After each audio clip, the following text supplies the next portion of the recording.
Welcome, brave souls, to the chilling depths of horror and detail. Today we are going to share Wendigo and Skinwalker encounter horror stories. First story. I don't need you to believe me either. Okay, let me start. At the age of 13 or so, my elder brother and I were walking home from what was essentially a youth center, where you participated in various activities. At the time, my brother was 16. This happened around October. We chose to walk rather than use the bus since it was getting close to 10 o'clock at night, and the youth center wasn't far from our house. We live on a farm quite remote from the city with 3 or 4 neighbors. If we were to take the bus, we would have to wait for approximately an hour. We therefore had to walk on a large road to get home. However, we reasoned that since it was becoming late, no automobiles would be out. We hosted a horror night at the youth center this evening. In essence, we watched scary movies and played horror games. I'll pass on the dull stuff. We heard footsteps when we were around 200 meters from our house, near the bus stop outside our farm. Be aware that there are fields all around this bus stop where corn is grown in the fall. My brother came to a stop and pivoted. I turned to face him after noticing he had stopped walking and asked him why. I turned to face my brother, who has his back to me and is still. And I honestly don't care if you believe me or not, because what I'm about to write is so weird. I still find it horrifying what I see when I peer over my brother's shoulder. A gory, skinned moose is standing on its 2 legs in front of me. It stood there, staring at my brother with eyes that were all white. My brother is whispering my name to me and directing me to run. I just stood there, shocked and immobilized by fear, without saying anything. My brother mumbled something that I don't recall, but then he turned around, grabbed my arm, and took off sprinting. Never in my life have I run that quickly. My brother has never scared me the way that I have. We dashed home, and the entire way I could hear people scurrying after us. However, I was wiser to look back then. Upon arriving home, my brother started crying. He'd informed my mom what had happened, and he was crying like a crazy person. My brother and I shared a room back then. His bed was near the entryway, and mine was by the window. We slept through most of the night, and there are 2 causes.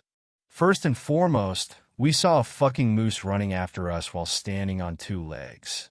Secondly, we could hear footsteps and scratching coming from outside our bedroom wall all night long, like a dog romping around. The people next door don't own any pets. We had a 2nd-floor apartment. My brother has never been open to discussing what transpired that evening to this day. I apologize for my poor writing, but I'm still learning about this. What did my brother and I observe that evening? I've seen and heard strange things my entire life, but nothing like this. Even in the middle of the day, I can't walk to the bus stop by myself after that night. Even though we currently reside next door, I still think the entire farm is haunted. Second story. Saw another Skinwalker story on here earlier. Here's my experiences with them. Growing up, I lived in northeastern Arizona, literally about 5 miles south of the Navajo Reservation in Winslow. Naturally, being that close to the reservation, or the res, skinwalkers were a huge topic of conversation amongst the locals, and we all took it very seriously. Stories of personal experiences abounded. I was no different. Well, to start off my set of stories, I was about 9 or so. My family had gone camping in a little spot about 50 miles or so south of town called Hart Canyon, near Wiggins Crossing, if anyone is interested. We had been there all day, and I was extremely familiar with the area as we had camped there 20 or so times before. So, my parents let me just wander about alone in the woods. This was back in the early 90s. Anyway, I had some G.I. Joes that I had been playing with in the nearby creek, about 80 yards from our campsite. There were not other campers there with us. My mom had called me back to camp for dinner, so I left and ate. Played around camp for a while, and realized that I'd forgotten my toys back at the creek. So I took a flashlight and headed back that way. I knew right where I had left them, so in no time I found them and grabbed them up. As I was squatted down to grab them on the edge of the water, a sudden urgency that I'd never felt before ran down my spine.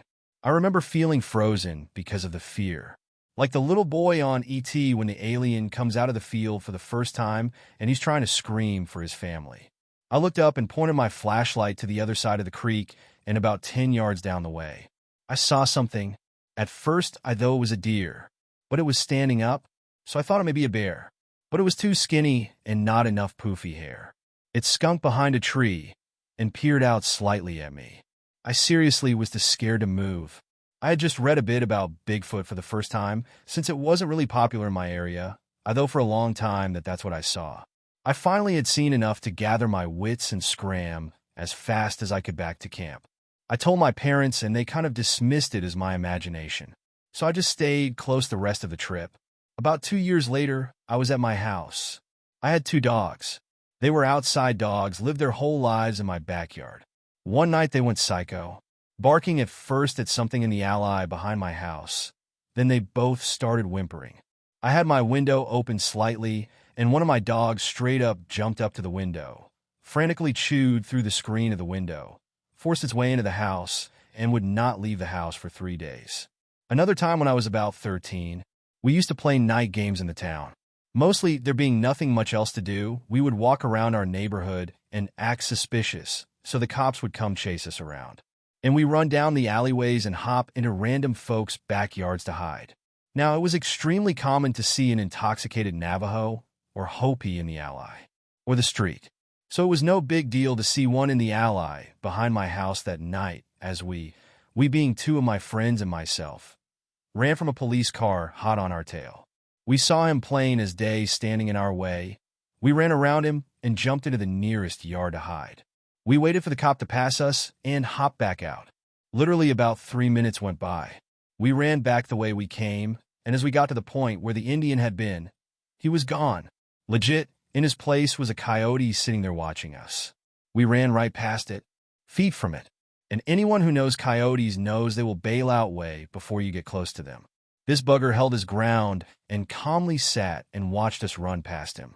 We all freaked out and stayed inside for a month.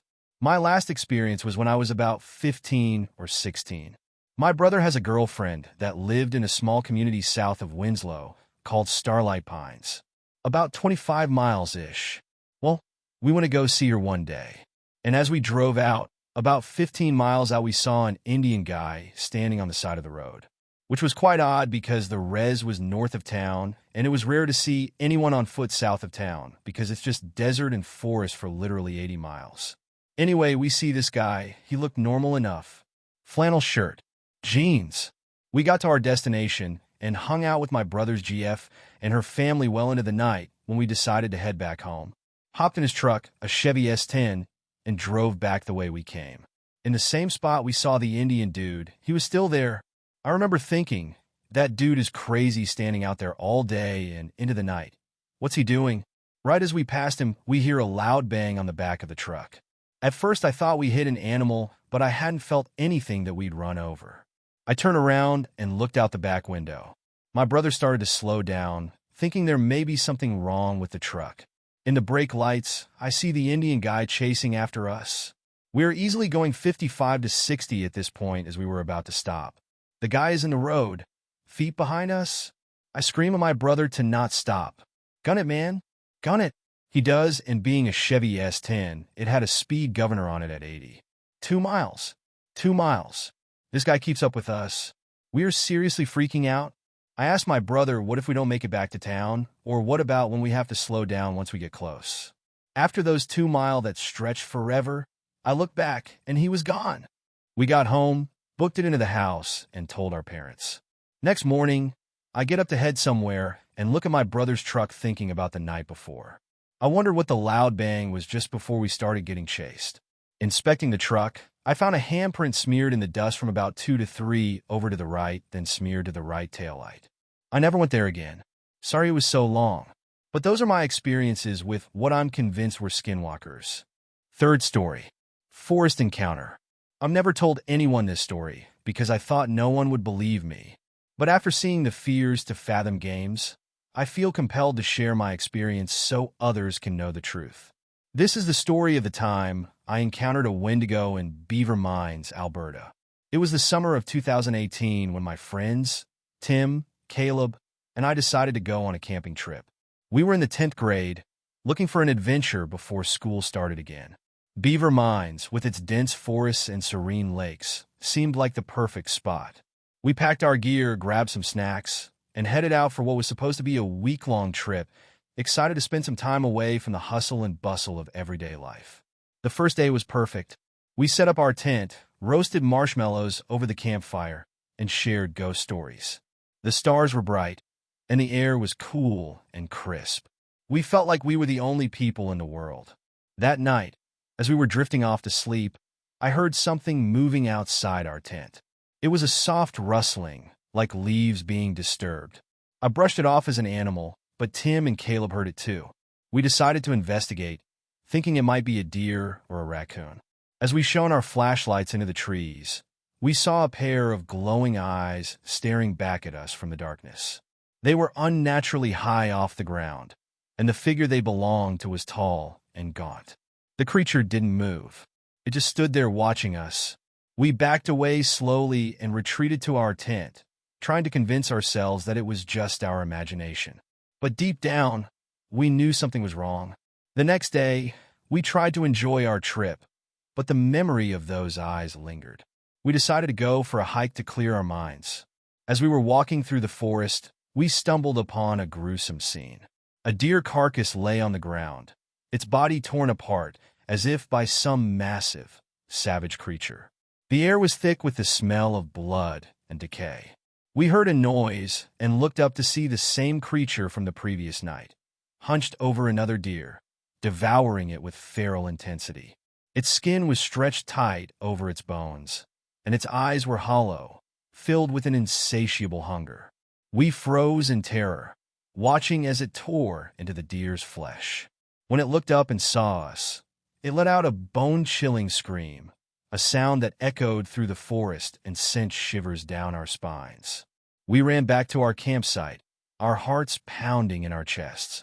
We knew we had to leave, but the sun was setting, and we didn't want to risk getting lost in the dark. That evening, as we sat around the campfire, trying to regain some sense of normalcy, we heard the sound of branches snapping in the distance. I stood up, shining my flashlight towards the noise. We saw the Wendigo again, its skeletal frame partially hidden behind a tree.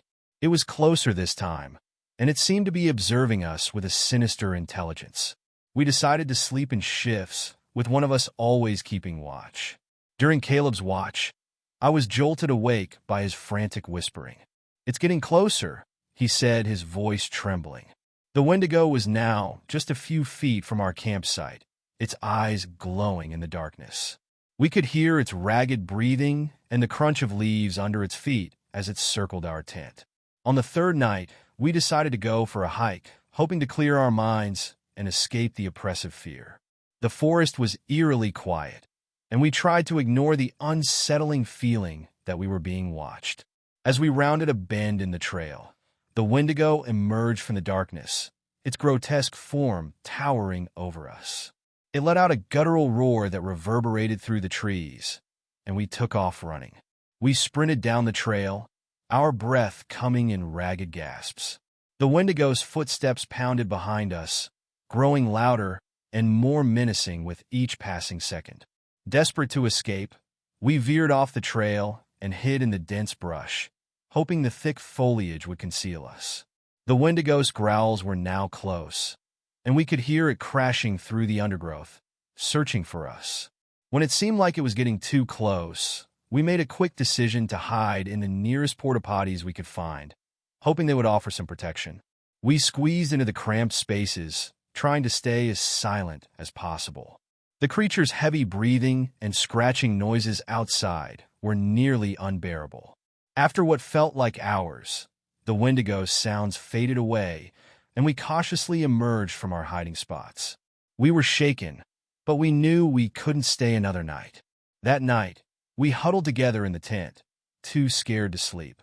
We heard footsteps circling our campsite, and the creature's low, Guttural growls filled the air.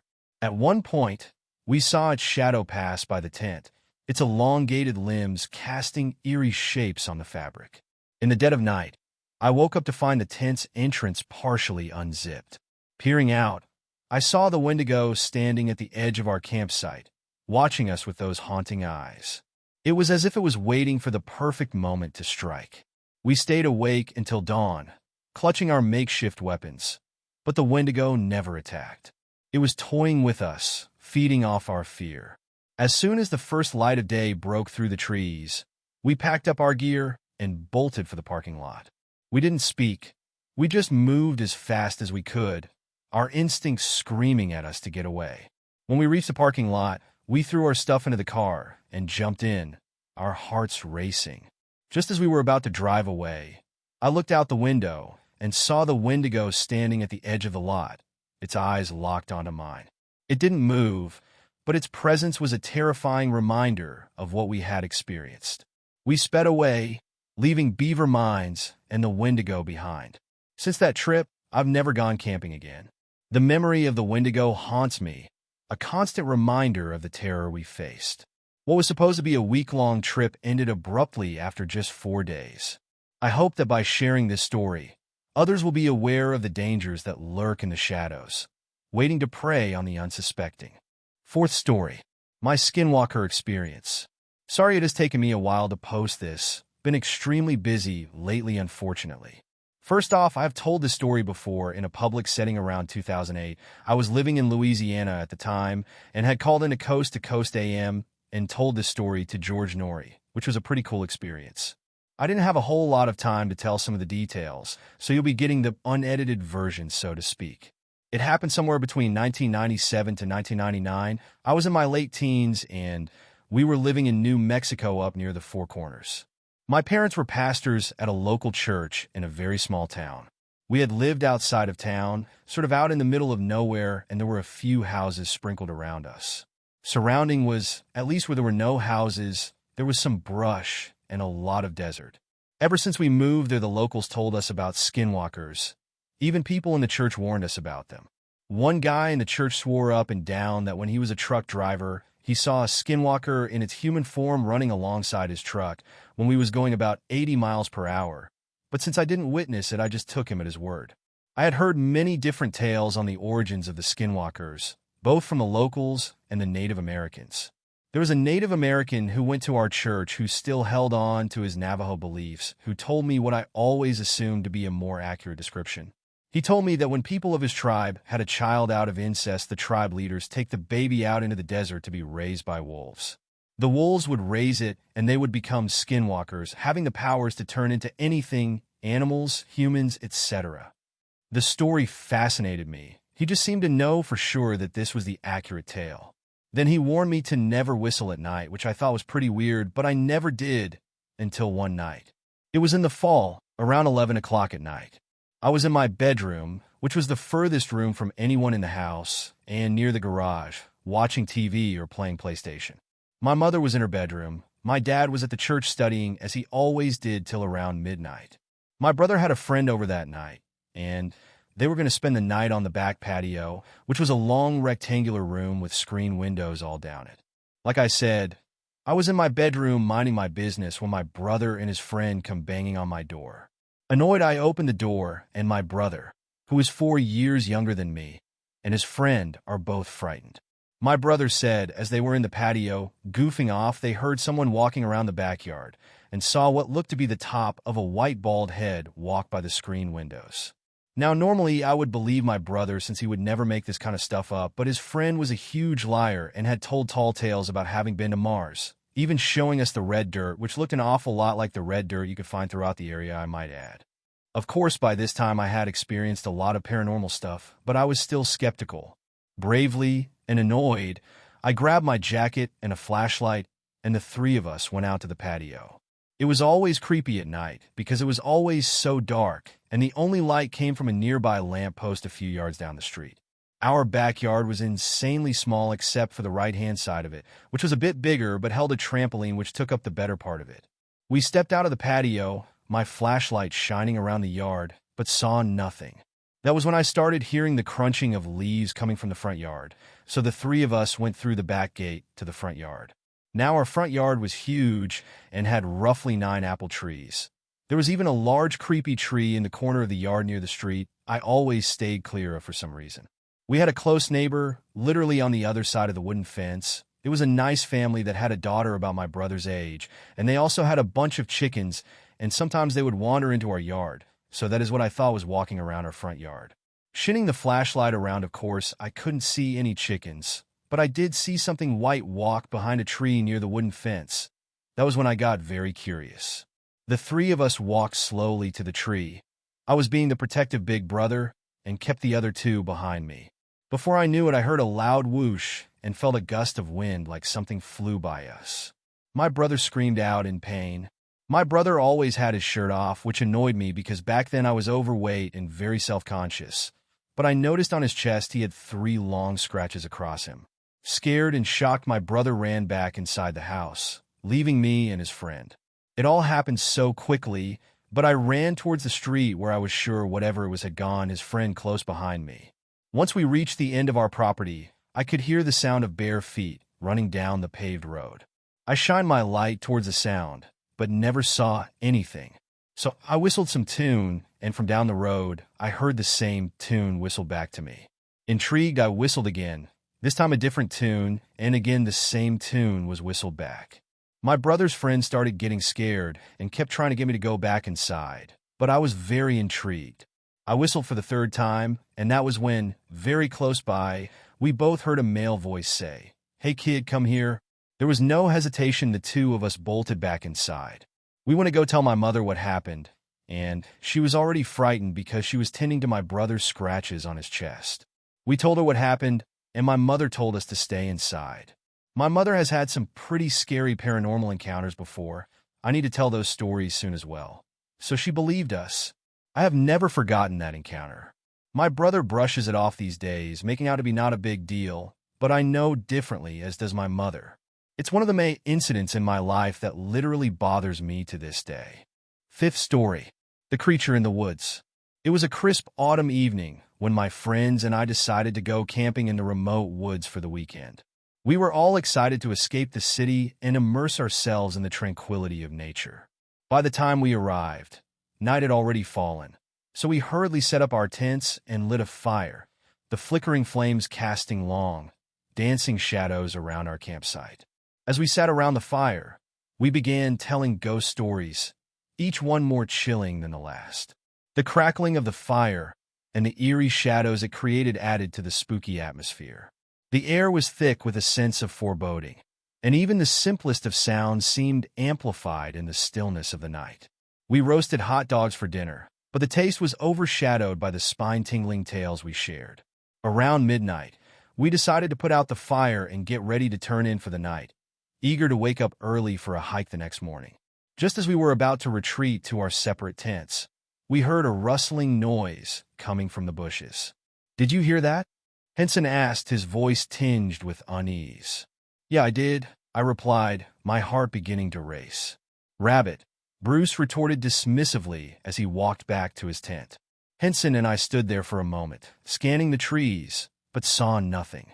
Reluctantly, we turned and started walking back towards our tents.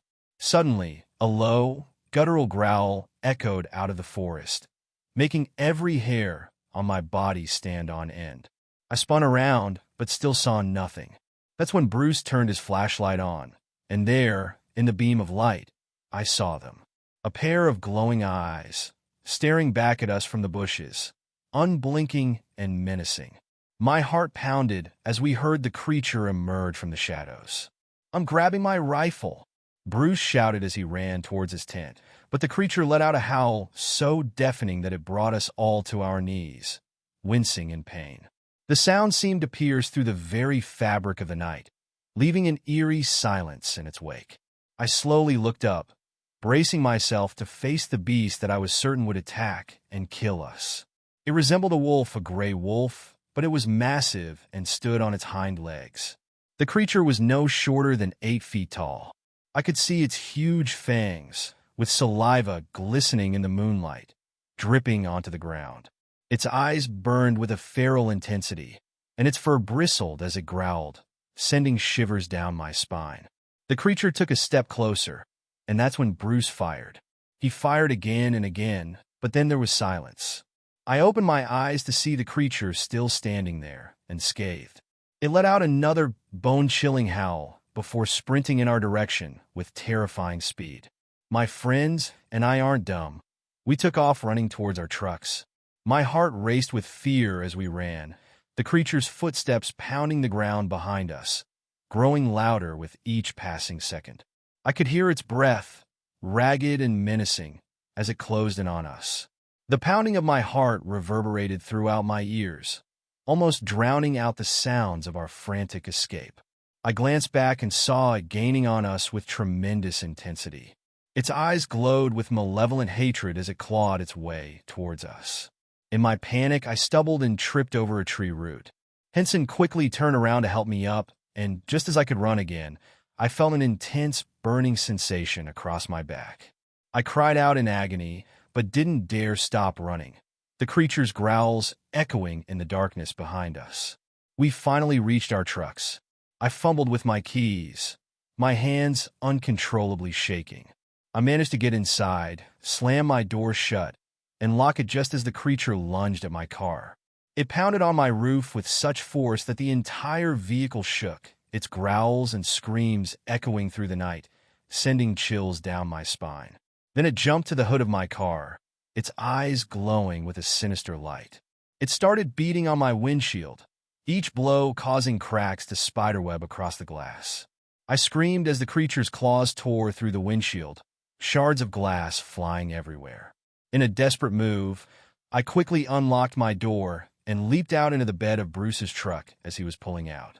Bruce and Henson both sped away as fast as they could, tires screeching against the dirt. I stared in horror as the creature just stood there, still perched on the hood of my truck, its eyes locked onto mine. To this day, we don't know what that creature was. I know what I believe it is. We all agree on one thing. We'll never go camping in those woods again. The memory of that night still haunts me, and I can't shake the feeling that the creature is still out there, lurking in the shadows, waiting for its next unsuspecting victims. A few weeks later, I couldn't get the experience out of my mind, so I decided to do some research. I found old legends and folklore about the area, speaking of a beast that roamed the woods, a creature that was neither man nor animal. Locals called it the Wendigo, a spirit of the wilderness that preyed on those who ventured too deep into its territory. The stories described it as a cursed being, transformed by its insatiable hunger and thirst for blood. I shared my findings with my friends, and we all felt a shiver run down our spines. The descriptions matched what we had seen that night, down to the last horrifying detail. We realized how close we had come to becoming another story in the local folklore, another set of names whispered around campfires. The thought of that creature still lurking in the woods, waiting for its next prey, was too much to bear. We made a pact never to speak of that night again, hoping that by staying silent, we could somehow escape its grasp. The silence was our shield, a fragile barrier against the terror that stalked the shadows. But every now and then, when the wind howls through the trees, I can't help but remember those glowing eyes and the terror we felt. The Wendigo is still out there, somewhere in the dark, waiting, and sometimes late at night I wonder if it remembers us too. The thought sends a chill down my spine, making me question whether silence is enough to keep the darkness at bay. Sixth story. My possible Wendigo sighting, Montrose, Colorado. Tonight, I was discussing this extremely weird and terrifying experience my friend and I had when we gave someone a ride home. To give in more context of what happened and why I stated possible sighting. I live on the western slope of Colorado, and I'm an avid marijuana user, especially when I'm up late with a friend working on a Dungeons & Dragons campaign. So it's really difficult for me to say it's real being under the influence. The strange thing about it is how my friend and I felt and saw. It was in late spring, and we were working on a campaign late in the evening, and we got the munchies. I know. How can we be more stereotypical? My friend only lives 4 blocks away from a gas station, and it can be accessed from side streets. Being under the influence, I did not want to take a main street or go far at all. It wasn't responsible of me, and excusing using side streets doesn't justify it. Again, I know it was irresponsible of me. But moving on. As we were leaving the convenience store, my friend was stopped by a woman he knew growing up, and she was close friends with his mother. She was extremely intoxicated and alone, so my friend offered her a ride home to make sure she got back safe. Now here's where things got really weird. Without conversing with each other, my friend and I both felt like she was not safe to walk. I played this off as being a woman in her 60s or early 70s, intoxicated and completely alone. She claimed it was only up the block away, but it was actually a few miles outside of town. It would have easily taken her over a few hours for her to get home. Being in a small town, we have no Uber, Lyft, and taxis are pretty much triple the price at this hour. So we both felt really off that she was okay to walk that far, at 1:30 in the morning. When we get down the road from her place, she asked us to drop her off away from her place so that her boyfriend doesn't see our headlights. This point, I didn't want to go into anything further, and there was so many red flags about the situation, I knew it's best to just drop her off as requested and go back to my friend's house. As I reversed down this single-lane dirt road, I told my friend that I'm going to just pull over before we get back into town because I really needed to use the bathroom, and we then both agreed that she was in a very bad situation tonight. Once I turned around this bend in the road, my headlights shined into a small group of trees and bushes. I noticed this extremely large elk-like creature lowering itself from being exposed from my headlights. I could make out the face, but it wasn't normal like an elk. Large antlers, it came off like dead tree branches. The front legs were inverted, skinny, and extremely long. I could tell because its hind legs and lower half were lower than its upper body. Could have been crouching or sitting, though. Upper torso was huge, and I thought I saw stripes on its fur, but my friend said it looked like it was its rib cage exposed. The eyes did reflect from when the high beams exposed it in the trees, and at first, I assumed it was an elk because they're everywhere in this area. But it was extremely huge, easily over 15 foot tall but thin. I didn't immediately react to it and kept driving, but when I did see it, the conversation between my friend and I stopped as if we both saw it and trying to process it. After I pulled off to use the restroom roughly a mile away from where I saw that, I couldn't help but to keep looking down the road, making sure that creature wasn't coming after us. It was a feeling I never experienced before, and when I turned around to get back into the car, I couldn't help but notice my friend staring down the road as well, doing the exact same thing I was doing. I asked him if he saw something as well, and he said what he saw was something that looked like the forest spirit in the Studio Ghibli movie Princess Mononoke, but from hell. At this point, my fear was validated, and I jumped into the car and sped off. The feeling we both had was more than a sense of dread, and almost like we were being hunted, or if we were to investigate it at the time, our lives would have been in danger.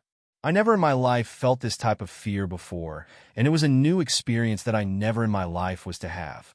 I'm glad she made it safe, and we were in the right place at the right time to give her the help she needed. After that situation, I was informed about her life of substance use and struggles, that it's actually gotten worse over the years. Ever since that night, my friend and I dealt with lots of personal things very similar.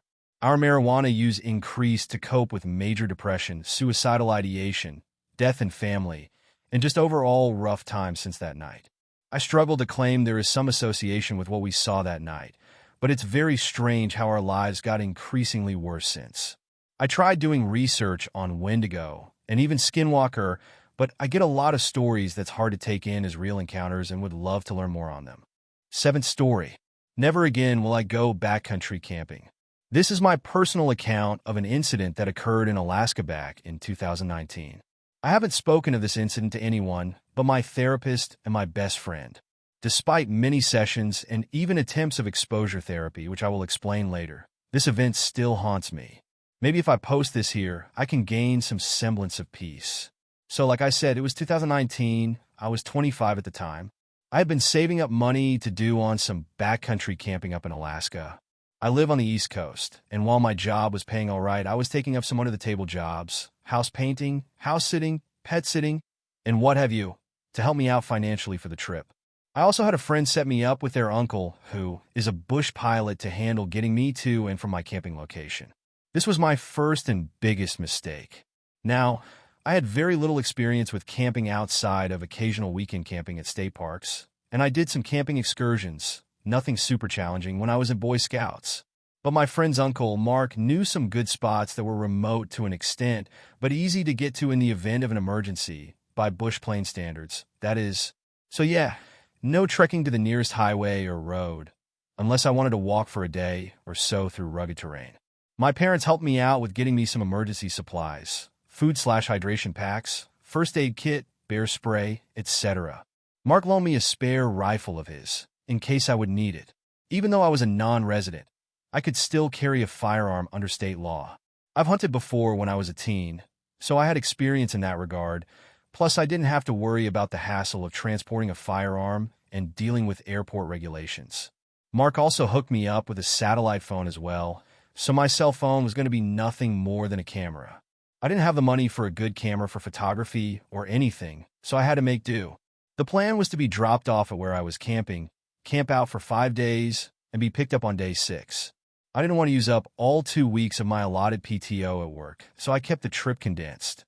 Because this was my first time out, Mark helped me pick out a site based on his recommendations. The spot he chose wasn't one he went to often, as he typically flew in hunters and anglers who typically were going to areas with more rugged terrain. It was relatively flat, not a lot of dense forests, maybe some patches here and there further in, and my campsite was going to be set up near a small lake with a good view of some mountains in the distance. Now, I'm sure a lot of people would like to know where I was specifically, but Mark no longer takes people to that location, regardless of their experience or not, and he no longer does fly-ins for anyone who isn't a hunter. It hurt his business a bit, because fishing is so popular in Alaska, but he ended up retiring altogether due to COVID the following year. As for why I won't mention the location, as far as I am aware, the location didn't have a name on an official map, and if Mark had ever flown near that area, it was just a tiny blip during a scenic sightseeing trip. The other reason was because of what I experienced on that trip. What I saw, I wish I could get it out of my head, out of my dreams. After Mark dropped me off and helped me unload my gear, I spent most of my first day setting up camp, not far from the lake, a good 85 yards or so, or a little over 77 meters. I found a nice and remarkably dry dead log that had some good-sized branches, so that was my main supply of firewood. A short walk away, there was a small grove of trees inland from the lake that I set up as my food storage location. Mark said bears were not uncommon in this area, though not necessarily the best place to see some, but it was still advised to keep food hanging from a tree, out of reach from any potential bears. The lake had a rather unique shape to it, which made it easy for me to set up a good spot for a cooking area. For those unfamiliar, the campsite, food storage, and kitchen area should form a triangle, which some people refer to as a Bermuda Triangle. Day 2 and 3 were not entirely uneventful for the most part. Day 2, I was eating lunch at my campsite while watching a bull moose dive into the lake to eat the plants at the bottom. Day 3, I did some hiking, found a small hill with only a couple trees on top, and I decided to sit down and observe a herd of elk grazing for a good while. Exploring around the lake, I found a small rusted boat buried under some branches. It was in rough shape, but could still float on the water. So I dragged it back with me to camp and put it near the lakeshore. Figured I could go out on the lake and take some good photos from it. Day 4 is when things started to get weird. It got unnaturally quiet that morning. The birds were not singing, and the only sounds were from the lake and the bugs. Despite making sure I packed mosquito repellent, the bugs were a big nuisance if I was near the lake. I hesitated to travel away from my tent, outside of walking to the lake. I tried not to let the silence bother me, and I occupied my time with reading inside my tent. As the sun dipped down and darkness began to creep in, I was starting to feel uneasy, like a primal kind of fear. I decided I was going to make my campfire a bit bigger than I normally make it, enough that the light shone further away. As I turned in for the night, I made sure my bear spray and the rifle were within reach inside my tent. But I had trouble sleeping. The silence was unnerving. I was fighting myself not to toss and turn, because I was too afraid of the noise attracting something I did not want to encounter alone at night. Just as I was about to close my eyes, I heard a branch snap. That woke me up faster than a bucket of ice water, and I immediately froze. I could hear something coming into my campsite. I reached for the bear spray and held it tightly to my chest. As slowly as humanly possible, I turned over and saw the shadow of an animal on the wall of my tent, illuminated by the glow of the moonlight. The animal was big, about the size of a trophy brown bear, but the silhouette looked off. I just figured it was from some sort of distortion from the angle I was looking at. But the noises it made were not like that of a bear. It made huffing noises like a bear, but the sound wasn't exactly the same. I could tell it was starting to approach my tent, so I had my thumb ready on the safety catch of the spray. Suddenly, the creature tore through the tent like tissue paper and grabbed my sleeping bag in its jaws. The strength of the animal caused me to nearly hit my head off the ground, and for a brief moment, I caught a look at the animal's face. The animal's head looked similar to a bear's, but there was something uncanny about it, uncanny in a way that I cannot entirely articulate. It wasn't malformed or anything, it just looked off. As the animal dragged me out of the tent, I popped off the safety catch and sprayed it in the face. The animal reeled back, groaning in pain. It was a horrendous noise, not like anything I have ever heard. I heard it run off into the thick brush, and as I went to head for the remains of my tent, I could hear this crashing and cracking noise from the animal. I was too scared that it was going to come back, so I ran for the boat. As I was pushing the boat into the water, I turned back, and from the fading glow of the campfire, I saw the animal begin to charge. I wasted no time in getting the boat into the water, and I began to paddle as quickly as I could. I knew the creature would be faster, but I was praying that I got far enough away from shore it wouldn't attempt to chase me. The creature didn't stop at the lakeshore, and it made its way through the water, at least up to its chest, and stopped. I could faintly see it from the moonlight, and then it ran for my tent. While I couldn't see it all that well, I could tell from the horrendous noise that the animal was thrashing around my camping supplies. I hoped to God that the rifle and satellite phone were intact. I curled up in the boat and tried my best to sleep, but I was drenched up to my waist and I was shivering like crazy. After a good 15 minutes, the noises from my campsite died down and everything became still again. I never slept through the night, but occasionally would paddle the boat to make sure it didn't float off towards shore during the night. When morning approached, I was still too afraid to go back to my campsite. I waited until around noon when my stomach began to protest. I picked up the paddle and slowly and as quietly as possible paddled back to my campsite. As I reached the shore, I still waited for several minutes, just to make sure I didn't hear the creature approach. I slowly walked back to what remained of my campsite. The tent was nothing more than snapped poles and tattered fabric, and what was left of my sleeping bag was unrecognizable as belonging to a sleeping bag. Unfortunately, Mark's rifle had a busted stock, and the wooden forearm had a big crack down it. My backpack had been torn apart, and clothes and gear were scattered all around. I found my binoculars laying in the fire pit. Luckily, it looked like the fire had gone out before they landed in it, as there were no scorch marks on them. One of the lenses was cracked, but were still usable. I scoped out the food cache area, only to find my food cache missing, and some busted branches around the trees. I quickly grabbed a small backpack that was missing a strap and quickly stuffed some clothes into it and the binoculars. I searched around the campsite for anything else of use. The satellite phone was still in its pouch in what was left of the larger backpack, so I grabbed that and a couple emergency flares. I would pause every few moments, just to make sure the creature from last night didn't show up. My bear spray can lay over by the dead log, and as I went over to grab it, that's when I heard a low growl coming from the thicket. I froze. If I had been wearing a t-shirt at the time, I would have seen the goosebumps that covered my arms. I slowly began backing away from my campsite back to the rusted boat, and that's when it emerged from the brush.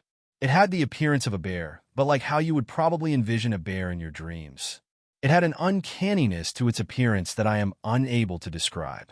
My mind was trying to make sense of what I was seeing, and part of me was, and still is, wondering if the sleepless night was messing with my vision. My legs were beginning to shake, and tears were streaming down my face as it watched me. I was terrified of what it might do next.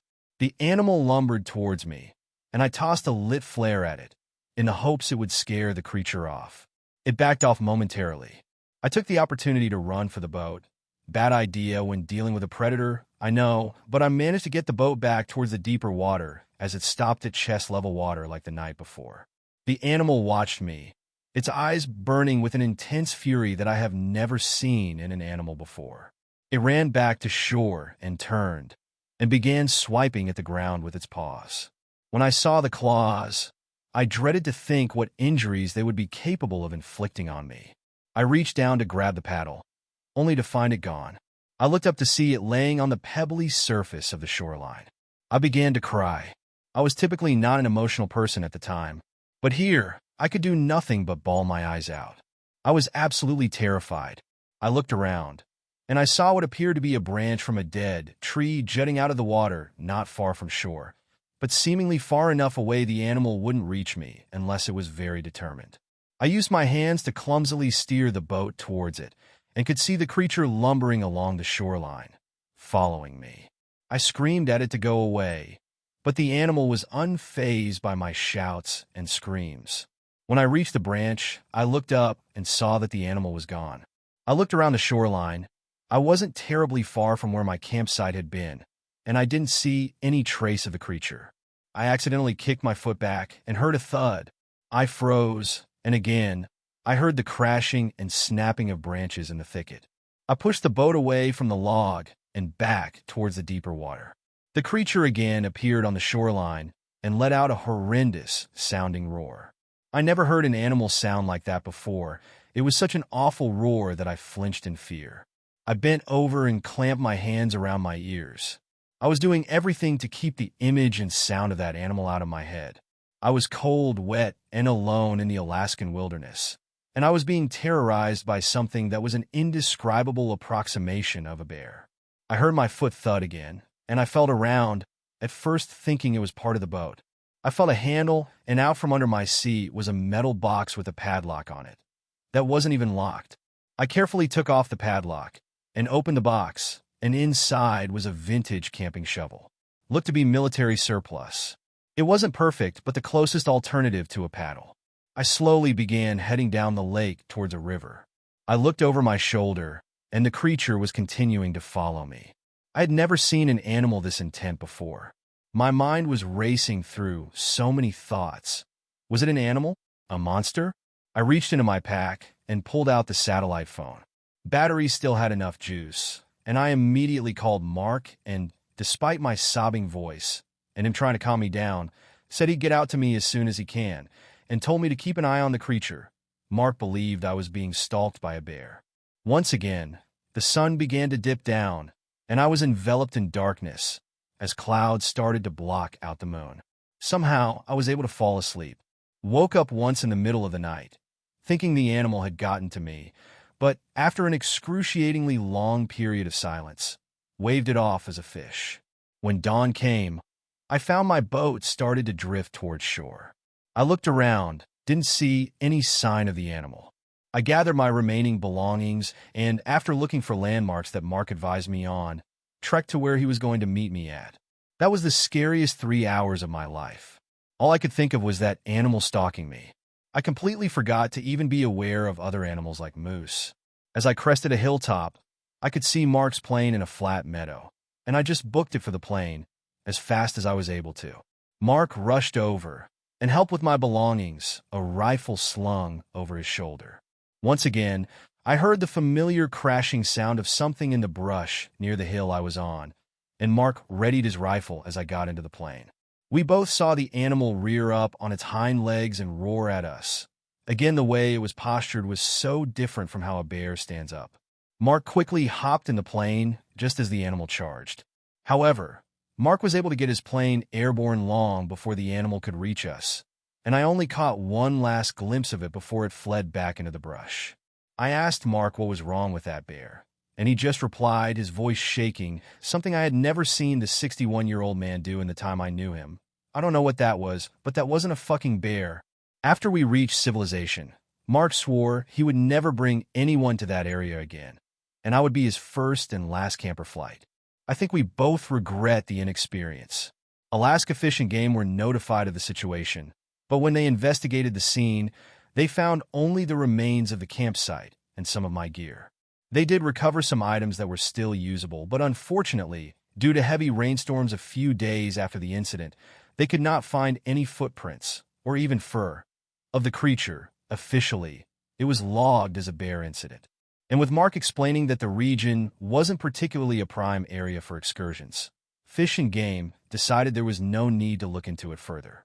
Mark and I are the only ones to have seen this creature. And unfortunately, neither of us were able to describe the animal to Fish and Wildlife, because both of us would break down into tears before we could get far enough into the description. When I came back to the continental U.S., I went through a few years of therapy, mostly video calls due to COVID, but after things started opening back up, my therapist was taking me to zoos to see bears for exposure therapy, but it was fruitless. People thought I just had a scary encounter with a big brown bear. But I know better. There's something up there in Alaska. I don't know what it is, but I pray to God every day that someone else doesn't have a run-in with it. 8th story. I met a skinwalker in Blackwood Forest. I've always loved solo camping. The isolation of Blackwood Forest has always offered a perfect escape from the relentless grind of city life. My name is Jake, and solitude is where I find my peace. My job in finance is demanding, and the constant pressure and deadlines leave me yearning for these wilderness retreats. Every few months, I pack up my gear and head into the forest, which has always felt like a second home. Until this trip, I had never experienced anything unusual in those woods. But this time, something felt different from the moment I arrived. The forest seemed darker, more oppressive. The trees loomed like silent sentinels, their gnarled branches casting eerie shadows. Despite this, I brushed off the unease and set up camp, determined to enjoy my weekend retreat. By dusk, I had my tent pitched in a small clearing and was gathering wood for the fire. The process was almost meditative, a familiar routine that usually helped ground me. As twilight deepened, the forest came alive with the sounds of nature settling in. The first stars appeared, their distant twinkle stark against the enveloping darkness. The fire crackled to life, its warm glow offering a small measure of comfort. I settled into my chair with a beer, trying to relax and embrace the tranquility. But tonight, the usual sounds of the forest, the chirping crickets, rustling leaves, felt more menacing than soothing. It was as if the forest had a heartbeat, each noise echoing unsettlingly close. The vibrant rustle of leaves seemed to carry a darker undertone, and even the crackle of the fire sounded hollow. I tried to lose myself in a book, but the growing darkness seemed to seep into my thoughts. Every gust of wind and snap of a twig kept me on edge. I checked my watch repeatedly, the minutes dragging as night deepened. The shadows grew longer, creeping up on the edges of my firelight, and the once comforting flicker of the flames began to feel inadequate against the encroaching darkness. As the night wore on, the noises grew stranger and more unnerving. The crickets' chorus faded into silence. The wind died down, and the rustling leaves ceased. The usual nighttime symphony was replaced by a suffocating silence. An oppressive stillness settled over the area, amplifying every creak and groan of the woods. The silence felt heavy, almost like it was pressing in from all sides. Then, a low, guttural growl pierced the darkness. It seemed to vibrate through the ground, resonating deep within my chest. My heart pounded, and a cold sweat broke out on my forehead. I scanned the darkness beyond the firelight, trying to locate the source. "What was that?" I muttered, barely above a whisper. My voice felt strange in the silence, almost like an intruder. I grabbed my flashlight and directed its beam into the darkness. The light fell on something, a shape just beyond the fire's edge. At first, it looked like a deer, partially obscured by shadows. But as I squinted, I saw its eyes. They glowed an unnatural red, piercing through the darkness with a malevolent gleam. A chill crept up my spine. "Hello," I called out, hoping for a rational explanation. The creature remained still. Then, it let out a scream, an unearthly wail that defied explanation. It started as a deep, resonant cry, like someone in immense pain, and then morphed into a high-pitched shriek that echoed through the forest like a banshee's lament. The sound felt like it was tearing through my sanity, growing louder and more distorted the more I struggled to comprehend it. It was as if the scream was feeding off my fear, intensifying with each passing moment. I stumbled back, dropping my flashlight. The beam flickered and died, plunging me into darkness. I fumbled with my tent's zipper, my hands shaking uncontrollably. Inside the tent, I tried to calm myself, but my heart pounded so hard I could barely breathe. I grabbed my hunting knife, trying to reassure myself that I was safe. But the forest had other plans. The minutes stretched into hours, and every rustle of leaves or snap of a twig outside made me jump. I tried to stay awake, my eyes darting around the dark interior of the tent, but exhaustion began to take its toll. I dozed off, only to be jolted awake by a sound that made my blood run cold. That same guttural growl, now much closer. My heart raced as I held my breath, straining to listen. Something was moving outside my tent, circling it slowly. The sound of its footsteps was heavy, deliberate. Then, I heard a voice, eerily like my own, but twisted and distorted. "Jake, come out and play." I froze, unable to comprehend how it knew my name. The voice continued, repeating my name in a way that was both familiar and horrifyingly wrong. It sounded like someone was mimicking me, but couldn't get it quite right, each repetition more garbled and unsettling than the last. Summoning all my courage, I unzipped the tent just enough to peek outside. The fire had long since burned down to embers, casting eerie shadows on the trees. My flashlight lay where I'd dropped it, its beam flickering weakly. And then I saw it. The creature stood at the edge of the clearing, its form shifting and contorting. One moment it looked like a deer, the next it resembled a monstrous version of a human. Its limbs elongated and twisted at unnatural angles, its skin rippling and crawling as if something underneath was trying to escape. Its eyes, still glowing that hellish red, locked onto mine. "Jake, come out." It took a step closer, and I saw the blood. Its mouth and hands were smeared with it, and in its hand it held something small and dripping. My stomach churned as I realized it was a rabbit, its body torn apart, entrails dangling like grotesque ornaments. I scrambled back, tripping over my gear, my mind racing. Skinwalker. The term surfaced from some long-buried memory of campfire stories. Creatures that mimic human voices, take on the appearance of animals, and wear the skin of their prey. My skin prickled with fear. The creature began to tear at the tent, its claws ripping through the fabric with a horrifying ease. I slashed at it with my knife, feeling the blade connect with something solid. It screamed again, that same inhuman wail that made my ears ring and my blood run cold. I bolted from the tent, running blindly into the forest. Branches whipped at my face and arms as I tore through the underbrush. My lungs burned, my breath coming in ragged gasps. I could hear it behind me, crashing through the trees, getting closer.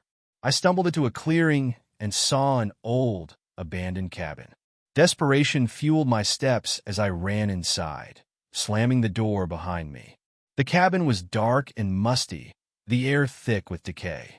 The silence inside was almost as oppressive as the sounds outside. I could hear the creature scratching at the walls, circling, searching for a way in. The scratching was relentless, a constant reminder of the danger just beyond the walls. I backed into a corner, clutching my knife, every nerve in my body screaming for escape. Hours passed, the scratching and growling outside relentless. Just when I thought I couldn't take it anymore, dawn broke, light filtering through the cracks in the walls. The noises stopped. I waited, holding my breath, until I was sure it was gone. I slowly made my way outside, my body trembling with fatigue and fear. The forest was eerily silent. My camp was a wreck. My tent was shredded, my gear scattered and torn. The fire pit was nothing more than a blackened scar on the ground. The surrounding trees seemed to bear witness to the chaos that had unfolded. I quickly grabbed what was left of my belongings, my movements frantic. The sense of urgency was overpowering. I couldn't get out of those woods fast enough. My steps were hasty, my mind racing as I pushed through the dense underbrush, the feeling of being watched never leaving me. Once I reached the edge of the forest, I didn't stop. I kept moving until the trees were nothing more than a distant line behind me. I didn't dare look back, fearing that the thing might still be out there, lurking just beyond my sight. I don't know what that thing was, but I'll never go back to Blackwood Forest. Sometimes, late at night, I still hear that voice in my head calling my name in that twisted, mocking tone. I wonder if it's out there, waiting for me to make another mistake. The thought is a constant, gnawing dread, a reminder of the darkness that lies hidden in the places we think we know best. It's a fear that has taken root deep within me, an unsettling echo of an encounter I can never fully escape. Thanks a lot for watching the video till the end. Subscribe to our channel Horror in Detail. Drop your opinions/suggestions in the comment section, and like the video as it helps with the YouTube algorithm.